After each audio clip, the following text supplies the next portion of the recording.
उद्या भविष्य काळात असं नको व्हायला की उद्या ठाण्याचे सगळे प्रश्न कोण सोडवते?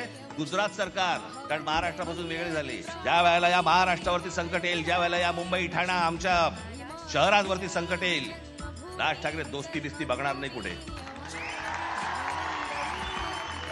मराठी माणूस जागा करण्यासाठी आमची युती झालेली आहे. जे शिवसेना प्रमुख सांगायचे की देशामध्ये आम्ही हिंदू आहोत पण महाराष्ट्रामध्ये आम्ही मराठी आहोत. 5 कोटीची ऑफर झालेली गोष्ट नाकारणारी आहे. हे महाराष्ट्राचं स्वाभिमानी रक्त. आम्ही असे अनेक विजय सुद्धा मिरवलेले आहेत, पराभव पचवलेले आहेत. आजोबा जेव्हा लढत होते तेव्हा तर ते निवडणुका लढतच नव्हते.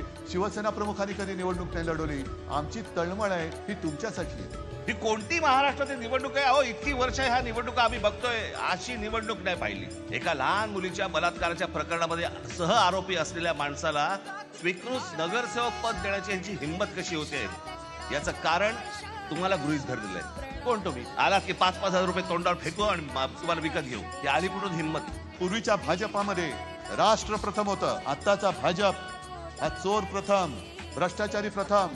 किंबहुना मी असं म्हणेन की भाजप आणि प्रशासन याचा काडी मात्र संबंध नाही. अनेक जण मला म्हणतात की नाही ते दरवेळेला तुम्ही घाबरवता, असं होणार. मी म्हणतात मी दरवेळेला तेव्हापासून नाही बोलत आहे. मला आता कळतंय उंबरठ्यावरती संकट येऊन उभं आहे. कोणत्याही क्षणी तुमच्या दरवाज्यावरती टकटक होईल. आज जर गाफील राहिलात कायमचे फसाल. कारण केंद्र हातामध्ये, राज्य हातामध्ये, उद्या या महानगरपालिका पण हातामध्ये गेल्या त्यांच्या, तर काय विचारच नको. कोणाकडे जाणार तुम्ही?